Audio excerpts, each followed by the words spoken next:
जय हिंद। पिछले क्लास में हमने मार्केट वाला इकोनॉमी देखा। अभी नॉन मार्केट क्या है? नॉन मार्केट मतलब जिसमें मार्केट नहीं है। ख़त्म। ओके, टाटा बाय, चलता हूँ। देखिए, स्टूडेंट्स लोग को यही समझ में आया कि नॉन मार्केट मतलब जहाँ पे मार्केट ही नहीं है। ठीक है, सही बात है कि मार्केट नहीं है इसमें, लेकिन इसमें कुछ कुछ चीज़ें हम लोग को और देखना पड़ेगा कि नॉन मार्केट का मतलब ये होता है कि इसमें ना सरकार का हाथ होता है, कि पूरा का पूरा सरकार देखती है ये सब चीज़। ये जो बिजनेसमैन हो गए, कुछ भी हो गए, जो प्राइवेट कंपनी वाले हैं ना, इनका यहाँ पे कोई काम नहीं है। बोले अच्छा तो मैं चलता हूँ, ठीक है, यहाँ पे मेरा कोई काम नहीं है। यहाँ पे क्या होता है ना, सब कुछ सरकार देखती है और सरकार बोलती है कि ये जो प्राइवेट कंपनी वाले आके पूरा बिजनेस चला रहे हैं, सब कुछ। इसमें क्या होता है ना, अमीर और अमीर होता है, गरीब बेचारा और गरीब हो जाता है। तो इसके लिए क्या कर सकते हैं?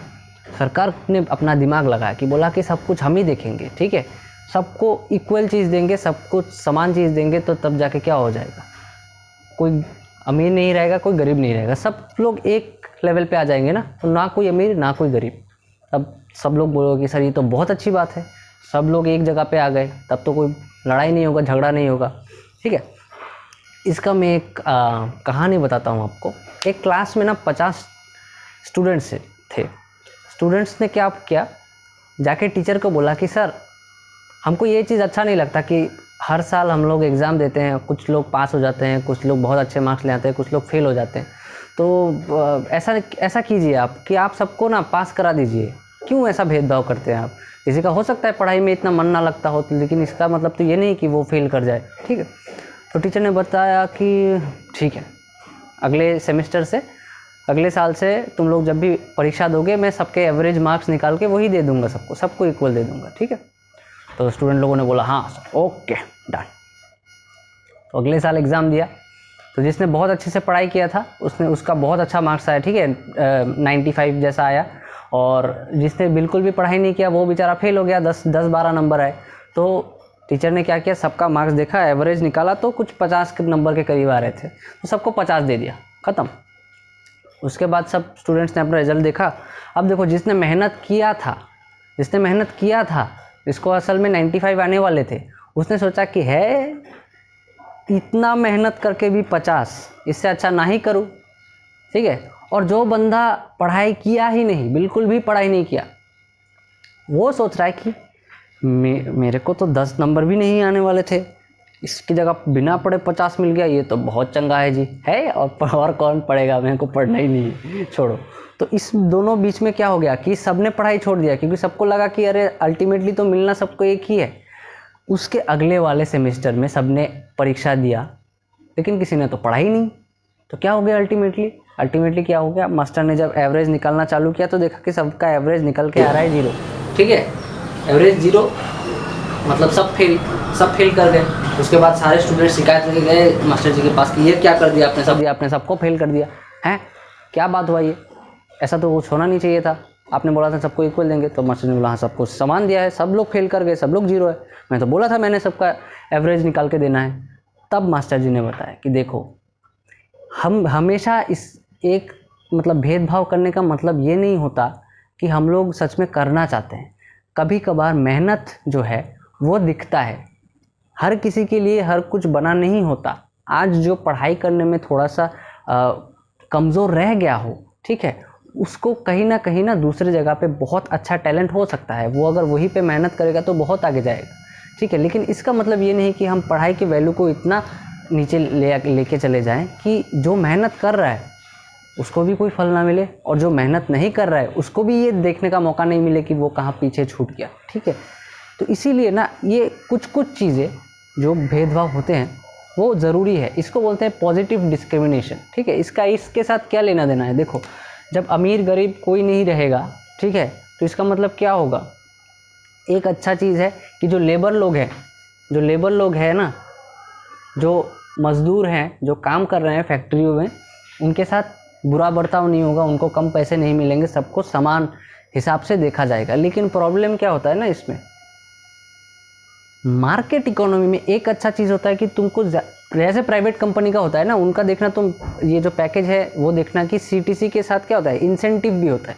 अच्छा काम करोगे ज़्यादा पैसा मिलेगा, तो उसके लिए आदमी क्या करता है कि ज़्यादा काम करने लगता है कि और पैसा मिलेगा और इंसेंटिव मिलेगा। लेकिन इसमें ऐसा कुछ नहीं है, सबका एक ही पैसा, सबका एक पैसा, ठीक है, सबका सैलरी एक समान। तो उसमें इसको क्या लगेगा कि काम कर रहा हूँ तब भी पैसा मिल रहा है, काम नहीं कर रहा हूँ तब भी पैसा मिल रहा है, तो इसमें काम का क्वालिटी क्या हो जाएगा, ये डाउन कर देगा ना।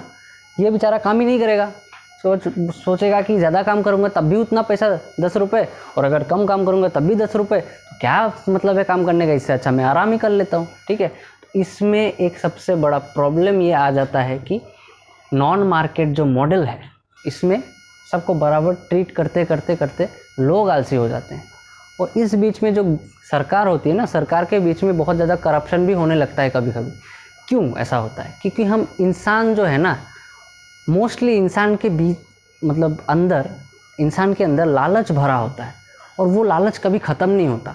तो जब एक सरकारी अधिकारी को पता है कि मुझे कम मिले, जितना काम कर रहा हूँ उतना ही मिलेगा, ठीक है, इससे ज़्यादा तो मुझे मिलने वाला है नहीं, उसको 10 रुपये मिल रहा है, मुझे भी 10 ही मिलेगा, लेकिन मुझे थोड़ा और चाहिए, तब उसको क्या लगेगा कि मुझे कुछ और रास्ता अपनाना चाहिए। सही रास्ते से तो पैसा आने वाला है नहीं ऐसे गवर्नमेंट में, ठीक है, ऐसे इकोनॉमी में सही रास्ते से पैसा आने वाला है नहीं, जितना तुमको मिलेगा उतना ही, बस और कुछ नहीं। हर एक आदमी को एक ही घर मिलेगा, तुम एक ही घर खरीद सकते हो, 2 घर नहीं खरीद सकते। ऐसे इकोनॉमी में तुम 2 घर नहीं खरीद सकते, एक ही प्रॉपर्टी मिलेगा, उसी में रहो, बस दैट्स इट। उसको तुम मॉडिफाई करो, जो करो, तुम्हारे पैसे से जो हो रहा है वो करो, लेकिन 2 घर तुम नहीं खरीद सकते। तो उसमें क्या हो जाता है ना, गवर्नमेंट अधिकारी, सरकारी अधिकारी जो भी बोलो, जो मतलब कुछ ना कुछ जो है करप्ट हो जाते हैं कुछ हद तक। और उसमें क्या होता है, अल्टीमेटली बहुत ज़्यादा दिक्कत हो जाता है सरकार को चलाने में। उसके अंदर से मतलब अंदर से खोखला कर देते हैं, जैसे, ठीक है, कुछ कुछ होते हैं ना कि अंदर से खोखला कर देते हैं, खा के कुछ पता ही नहीं चलता है। नारियल को जैसे खा देता है ना चमगादड़, या ऐसा कुछ एनिमल होता है कि जो अंदर से खा लेता है, तो पता नहीं चलता कि बाहर क्या है, लेकिन उसके बाद उसको फोड़ दो तो दिखोगे कि मतलब अंदर कुछ है ही नहीं। तो वैसा गवर्नमेंट वैसा बन जाता है। तो इसमें ना बहुत सारी दिक्कतें हैं अभी तक, ठीक है, और इसमें कोई मार्केट नहीं है, ठीक है। तो लोगों को क्या चाहिए नहीं चाहिए उससे कोई फ़र्क नहीं पड़ता। सरकार ने बना के दिया ये रूल कि ये बन के आना चाहिए। अब वो बाज़ार में जाके वो बिक रहा है या नहीं बिक रहा है, या पड़े पड़े ख़राब हो रहा है, उससे कोई मतलब नहीं है। कभी कभार ऐसा होता है कि लोगों को ज़्यादा ज़रूरत पड़ जाता है कि इस चीज़ का ज़्यादा ज़रूरत है, ठीक है, तो उस टाइम पे सरकार ने तो बोल दिया है कि इतना ही बनेगा, ठीक है, यही क्वांटिटी बनेगा, इससे ज़्यादा तो बनने वाला है नहीं। तो उसमें क्या प्रॉब्लम हो जाता है कि जब आदमी को ज़्यादा चाहिए होता है तब भी नहीं मिलता, तो यही प्रॉब्लम हो जाता है। जैसे इसका सबसे बड़ा एग्जांपल क्या है कि कोरोना के टाइम पे सैनिटाइज़र जो है, इनिशियली एकदम शुरू के वक्त में सैनिटाइज़र और मास्क बहुत ज़्यादा चाहिए होते थे, बिकॉज उस टाइम पे डिमांड बढ़ गया था, ठीक है। हिंदी के थोड़ा बहुत हो जाता है यार, हिंदी का थोड़ा सा माफ़ कर देना, धीरे धीरे कोशिश करूँगा ठीक करने का, ठीक है।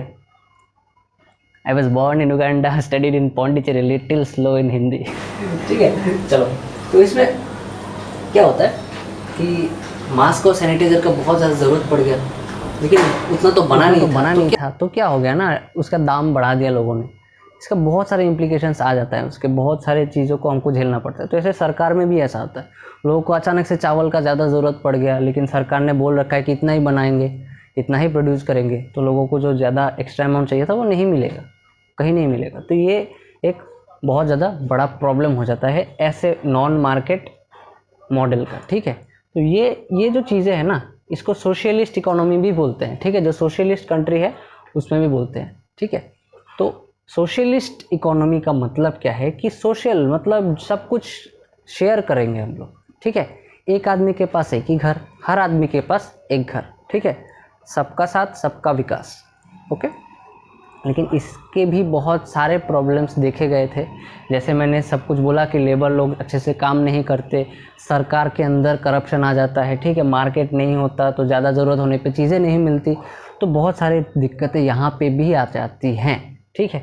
तो अल्टीमेटली पूछोगे कि सर अगर पहला वाला मार्केट वाला इकोनॉमी भी फ्लॉप, ये भी फ्लॉप, ये आप एक के बाद एक फ्लॉप फिल्म क्यों दिखाई जा रहे हो? एक हिट फिल्म तो दिखाओ। देखो, हिट फिल्म देखेंगे, लेकिन हिट फिल्म बनने के लिए ना पहले फिल्म तो बनाओ, फिल्म बनाने के बाद ना पता चलेगा कि हिट फिल्म कैसे बनती है, ठीक है, तो हमने पहले थोड़ा बहुत फिल्म बना लिया। अब देखते हैं कि अगले क्लास में हम लोग यही देखेंगे कि हिट वाला कौन सा है। ठीक है, अब तक हम जो ये सब फिल्म देख रहे थे ना, वो सब फिल्म सही था, लेकिन उसमें कौन था, वो तुषार कपूर हीरो था उसमें, इसलिए फ्लॉप चला गया। अब नेक्स्ट में हम लोग किसको लेके आएंगे, हम सलमान भाई को लेके आएंगे। ठीक है, सलमान भाई के भाई को लेके आने से क्या हो जाएगा, हिट हो जाएगा। ठीक है, मार्केट और नॉन मार्केट को हम लोग मिला देंगे, मिला के हम लोग एक हिट और ज़बरदस्त इकोनॉमिक मॉडल तैयार कर देंगे। ठीक है, चलो मिलते हैं अगले क्लास में, तब तक जय हिंद।